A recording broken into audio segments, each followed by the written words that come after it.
Sometimes it's having a really firm understanding of your target audience and what their pain points and challenges are and speaking to those in a relaxed environment like a dinner. And so it's not always this sort of like bottom line, super measurable, 100% attribution endeavor. Sometimes it's like creating a vibe. I'm Jonathan Gandolf, and welcome to the Content Cocktail Hour, powered by Audience Plus. Our mission is to shake out the deepest secrets of B2B marketing professionals and stir up fresh conversation, all to help you connect your brand with the right audience at the right time. Let's raise a glass. Welcome back to the Content Cocktail Hour. This is Jonathan Gandolf, co-founder and CEO of Audience Plus, where I'm thrilled to be joined today by a recurring guest. We've only had a handful of these, and you know the first episode's good. I encourage you to go back and listen to it, but the first episode's good because you get the invite back. So I'm thrilled to be joined today by Senior Integrated Marketing Manager from TrustRadius, Kristi Gamboni, who honestly I've had the pleasure of not only hosting on the podcast, but collaborating with on several projects. We're going to dig into some of those today. They're a good partner when they really feel like an extension of your team. It's been a ton of fun to collaborate with Kristi, and I'm excited to host her today. So I'll stop rambling. Kristi, in your own words, why don't you introduce yourself? Tell us a little bit about yourself and your role at TrustRadius. Okay, well, thank you first and foremost. I really appreciate coming on again. I feel like one of those repeat SNL stars. Exactly. Yeah, so I'm a Senior Integrated Marketing Manager at TrustRadius. I manage our go-to-market, everything from our email strategy to social to in-person events, which we'll discuss more here. But yeah, a little bit of everything. And we're a very savvy, fast-paced team, so we do a lot. So there's a lot of great things to report on and a lot of things to be involved in. You mentioned reporting. The TrustRadius team, better than anybody we've worked with in your content and I think in your partnerships, like actually reports on what's happening with real data as opposed to just saying, oh, it was good, it was bad, kind of anecdotally. So really love that, and kudos to you and the team. We're going to dig into some of that data in one of those projects today. But Kristi, this is the Content Cocktail Hour. So before we do that, I have to ask you, what are you enjoying drinking nowadays? I am really into old fashions, but they have to be like slightly sweet. So maybe like a dehydrated orange slice, maybe a flavored bitters. I don't know. I love that. I, too, I'm an old fashioned fan. I'm actually not, a lot of people like old fashions with rye bourbon. I'm not a big rye fan because the bourbon I think is a touch sweeter. I'm actually enjoying a Japanese bourbon that a specific partner sent my way as a thank you for some collaboration. So kudos to you and the team, and thank you for that, for expanding my bourbon horizons. Yeah, that was actually a recommendation from our CMO, Allison. Kristi, we had really honestly the pleasure of collaborating with your team on an executive dinner series and market that your team had kind of built and then was looking for co-sponsors. We did 3 of the events. Honestly, wish we could have done more just because they were so successful and your team made it so easy. I've used a line, and I'll keep using it, that I think, even in this era of AI and all the digital tools at our fingertips, I think breaking bread is still the best marketing strategy. I just don't think there's anything better than sitting down with like minds, differing minds, and literally sharing a meal together. Your team did a fantastic job of executing these events. So maybe let's just start there and tell us a little bit about the dinner series, and then we can kind of get into some advice for marketers running these dinner series.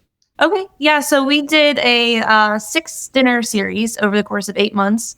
And so that was almost a dinner a month. It was very intense, but we found that having a strategy where we're spread out over the US gives us ample opportunity to invite people from literally everywhere. And with each dinner, we had a different sort of strategy. The last 3, we obviously co-sponsored with you. The ones prior to that, we co-sponsored with other vendors, and each dinner had its own unique sort of like flavor and twist, theme, if you will, cuisine style, and they were all varied. But towards the end of the series, we had people emailing us, asking if we were coming to their city or not. So definitely going to do it again. But I have some great stats to share today about the effect of those dinners as it pertains to TrustRadius, which we'll get into. Love that. Before we jump into the results, I want to dig in a little bit to the process, because you guys made this so easy on your partners. It was really incredible. I felt like all we had to do was show up and enjoy a delicious dinner. How did you first pick the markets that you wanted to go to for the series? So we actually came up with the markets based off of like our personal gain, obviously. So where most of our prospects or customers were located. We tried to pick major cities, specifically ones that had customer prospect accounts headquartered there, assuming that a good majority of their employees would be local. That's not always the case, but it also helps you break into like new contacts or leads at those accounts that you otherwise wouldn't have known because they live there. So that was how we chose the locations. There's more locations we want to do, honestly, spanning even into Canada. So it's just all based off of what would benefit you most or how you can get in front of your customers, which is part of the strategy too. Is it's not just for prospecting, it's for that face time with customers as well. I think that's so important. Is like there's such a relationship aspect to any kind of vendor relationship, and I think we as marketers sometimes like over-index on new business, top of funnel, and I think there's like dinners represent a really interesting opportunity to look at existing pipeline. I think that's always really critical. Like you can accelerate deals, or you can make sure you get the right person in the room, and then also the customer relationship I think is so important. So you guys picked some good markets, and then you picked some really good restaurants. I think that's also important to what you all did. Like you mentioned, like you all were kind of selfish with it, which I think you should be. But I think a big part of dinners, and we felt this ourselves in dinners we've done independently and with others, like don't skimp on the place that you go to. I think like it's so hard in this work from home environment to literally get people to, this sounds crazy, but put on nice clothes and leave their house, right? Like we can all work from home comfortably. You really have to entice them to do that. I remember the dinner we hosted with you all hosted, we participated in San Francisco. I went out a day or two early and met with some other folks in market, and I kept telling them where we were doing this dinner, and they're like, oh, that's one of the best spots in the city. And it works, right? That room was packed with the right people. Yeah, it's all about the venue. So, you know that one restaurant in your town that you've like always wanted to go to? Like maybe it's a place you would go with your wife for an anniversary or something, or you're just kind of holding out until there's the right time. That's the venue you want to secure for your people. So the place that they want to go that they otherwise wouldn't take themselves or don't have time necessarily to go to, or it's like in the middle of the city and most people live on the outskirts of the city, gives them an opportunity to come into the city. And you can make that easy for them too. But we do like Uber credits for our attendees. Because, you're also encouraging people to drink. So giving them that sort of out, like that, mommy's night out, daddy's night out or whatever, it lessens the barrier to entry for them to be able to come. But you also don't feel bad like pushing wine on them and, having a sommelier present and talking through the various wine choices. And it creates a much more relaxed environment where people don't feel like they have to like leave early or, so it's all about the venue. It's all about the vibe. It's all about the environment. And with that being said, it's also about the cuisine. So if the chef of that kitchen is Michelin star rated, promote that. If the cuisine is, something flair with a something style, like promote that, because those are things that are very attractive about dinners, especially nice ones like these. People want to know the type of food, the wine list even. Is it handpicked by a sommelier that works there? Like that's very interesting. People want to know that. So it's all about the venue. It's all about the cuisine and just promoting that information up front and getting people excited about the venue. The venues were, I would assume, slightly more expensive than what you could have done, right? But I think the return shows up in the type of people you can attract to that event and then the actual results, which we will get to. I keep teasing them in just a moment. Two other things I want to give your team kudos to, and I think other marketers can learn from. One, the actual invite process. You guys were on top of this 4-6 weeks out in advance. It was scarce, because of the venues we were selecting. There's 20, 25 seats, maybe up to 30 seats at some of the venues, but it was kind of a free for all, which I actually really liked. I've been a part of other events where it's like, hey, Audience Plus, you have to get 10 people there. These are your 10 spots. Hey, other partner, like, y'all are just kind of like, we've got 30, like everybody go fill it up and may the best person win it. That worked for us because it kind of drove urgency on our side of like, hey, we got to get this into our workflow and get our invites out and make sure we get the right people in the room. I don't know if that's intentional or not, but I think that's something I think for marketers to think about as they plan this is like, one, make sure you're 4-6 weeks out in advance, knowing some people won't commit till 2 weeks in advance. And I kind of liked the free for all nature of it. The other thing, and this is, I think, a good segue into the results, is these were not like lunch and learns. I know they were dinner, but these were not like lunch and learn, like thinly veiled pitches. There were no slides. There were no brochures handled out. Like it was genuinely like, let's introduce ourselves. We'll give the, high level overview for the host. And then we're going to just enjoy dinner at our table, talking about topics that we all care about. I've always said, like, I hate overprogrammed dinners, but if you get the right people in the room and you put them at a table together, inevitably they're going to talk about their shared experiences, which in this environment is work, right? We're all marketers, we're all go-to-market leaders. We're going to talk about these results, and I'll let you speak to them, but you all got these results without selling at all. Like genuinely, there was no selling inside of that room. And so let's maybe, with that as the backdrop to this, do you want to share some of the results you all saw from this dinner series? I do. And I also want to piggyback off of your comment about the way we broke down the invite list. So yeah, that was a strategy because we did plan for attrition of people registering and then no shows, obviously. I can report that we actually had the opposite problem where more people came than we thought would come. And we were like shifting tables around, adding chairs, having standing room only. Like it was insane. But yeah, the strategy was get as many people as registered as possible up to, that 30% attrition rate. And then we'll make sense of it from there. But also make sure that your sponsors or your vendors that you partner with, that you share a similar ICP, that you're going after a similar audience, because what ends up happening is you mutually benefit from the people that they're bringing there. I don't know if you feel the same way, but there were times that you brought people, we were like, oh my God, like we're so happy Jonathan was able to get them there. One of them for us was a customer, and another one was a former customer. So making sure that the sponsors that you pick and the vendors that you work with are strategic and that you guys share that similar audience is super important. It'll benefit you in the long run. And then not putting too much pressure on the sponsors. It makes them want to come back for more. It makes them want to partner with you again. There's also, some people have more capabilities to get people in audience than others. Some people have like conflicting things going on. It's important to be like super flexible. But it is in that approach, it is kind of like a early bird gets the worm kind of situation. But as long as you give everybody the same access and same ability, the same timeline to get people there, then it's fair, So I've been in similar situations where it's like, okay, TrustRadius, you get like 3 headcount or 5 to 7, and you're like, what is 5 to 7? Is that like half a person? Like, I don't. So it's, just take some of the complexity out of it and create openness with your sponsors. I know like me and you and some others had like a Slack thread going, like it can be super casual. Like, did you invite so-and-so? Or did you invite so, so keeping it super casual and fun makes the process a lot easier for everyone involved. That partner selection is so important because you're like, what it meant is because our alignment was so tight on who we wanted in the room, we didn't have to worry about like double checking an invite list or double checking we're going to contact this person. You're going to like, it was just like, hey, they're all probably the same people. Whoever can get them in the room, the better. And it worked out, just like you said. We had a lot of shared kind of interconnectivity between customer bases, prospect bases, et cetera. And just the rising tide raises all boats in that instance. Exactly. Yep. And I'll be happy to report doing it this way, not having like set seats or headcounts for people or not demanding that X sponsor gets their people in. It worked out for us, and I have some great results to share.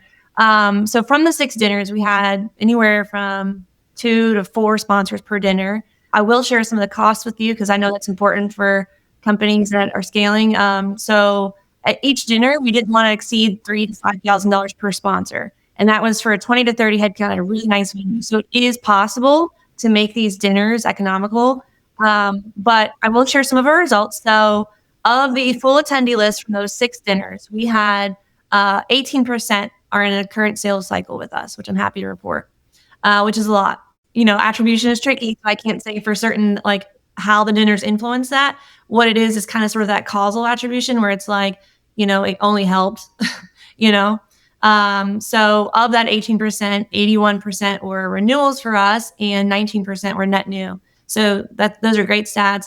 Of the full attendee list, I will tell you that 50% were in our ICP. So regardless of, the target audience you're going after or target audience I'm going after or other sponsors, some are more mid-market, some are more small business, some are more enterprise. It ended up shaking out in our favor that 50% of there are in our ICP people we target. There were 26 customers of ours that attended the dinners, which is 15% of all attendees. which is huge. Like we said earlier, like making sure you're dedicating face time with your customers is important. With that being said, it's not just the dinner. So if you're flying your CMO and your CRO out to this location, make the most use of their time. Have them do some customer stops, bring some donuts to an office, set up a coffee chat with a CMO that can't make dinner that night because their kids, rehearsal, whatever is happening. Make the most use of those executives' time there and plan it for them. If they can't plan it for them. Like, hey, one of our customers would love to meet with you, but they can't come to the dinner. Can you stop by and bring some, donuts to their office? Like, make the most use of everyone's time there. And then our last stat is a happy one, but not so happy. So we had 8 win-back opportunities as a result of these dinners. So like I said earlier, one of the people you got there was a former customer of ours. So having that blended sort of invite ability gave us opportunity to get FaceTime with people that maybe wouldn't have come. So those are some great stats for us as a result of the dinners. I have a feeling some of these metrics are just starting, right? Like we will all be feeling the impact of this for months, maybe even years to come based on some of the relationships. So kudos to your team on the execution of it. And I think you're exactly right. Like if you're going through the effort to spin up an event and not your home market, like go out a day early or at least the day of and like spend time in market. That was really valuable for us in each of the markets we collaborated in as well. So for TrustRadius, this is not your first rodeo or your first dinner explicitly, but I'm guessing we have some watchers and listeners of this episode who they love this strategy, but they've got to kind of build a business case internally. You've just shared a lot of great kind of ammunition for that. But what would you say is like the one thing that a marketer who's maybe sitting here listening to this saying, I really need to get my business bought into this? What's the one piece of advice you maybe have to help them get started with that? So you definitely want that executive buy-in because those are ultimately people you're going to be sending to these dinners.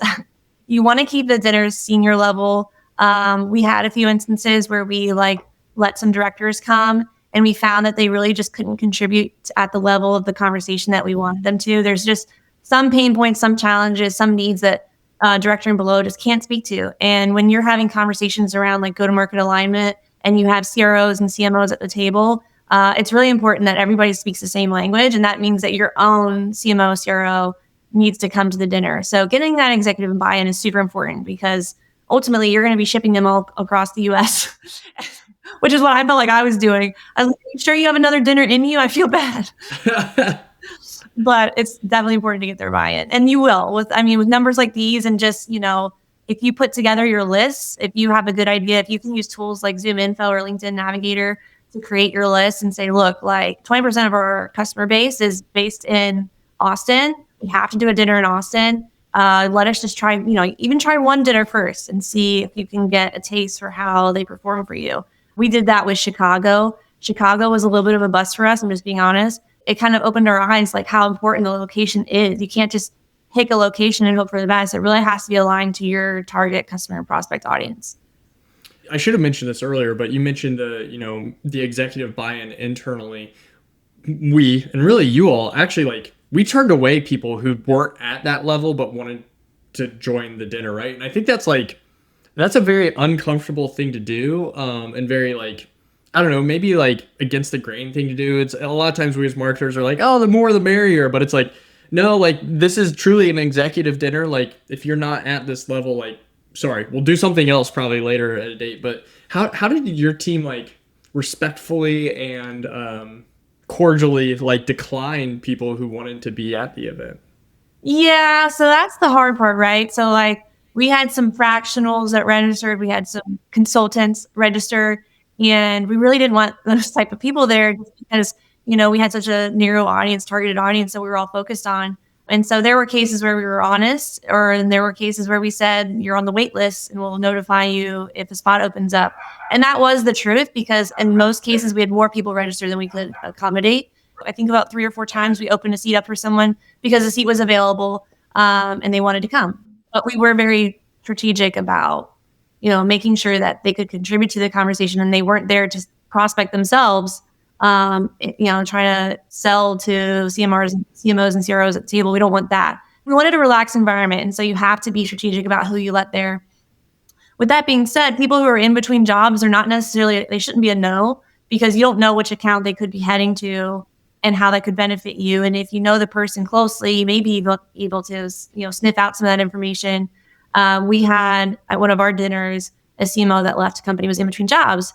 And I remember asking Allison, my boss, like, should he still come? I don't know. And she was like, put him on the list. And sure enough, he ended up going to an account that was on our ICP, was on our list. We didn't know a single person there. We hadn't had any contact with, and started his job at the new place right before the dinner started. So it was like, it couldn't have been a better, situation. So don't rule those people out. If you feel close enough to talk to them and kind of understand their situation, I would do that. This is all so good. I love how tactical this is. Kristi, I really appreciate you kind of sharing behind the scenes on the plan and the results. I would encourage everybody to really think about this. I think we as marketers, we're used to spending, 5 figures, 6 figures on sponsorships and paid channels. I think there's also some psychology to this. You mentioned go to a restaurant where you'd celebrate your anniversary or a birthday, and it's maybe it's a couple $100 for a couple, and then you see a dinner bill for $3,000 or $4,000, and you're like, oh man, that's so much. But when you stack rank it across the other marketing initiatives and you have results like you shared, the ROI is there, and it's just such a good experience. So Kristi, thanks for sharing all of that. We always end these conversations. I have to ask, what's an unpopular opinion that you have as it pertains to B2B marketing?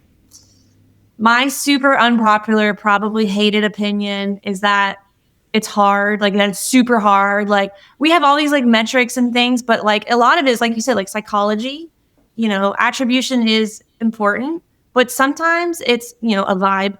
Sometimes it's brand awareness, which isn't always measurable.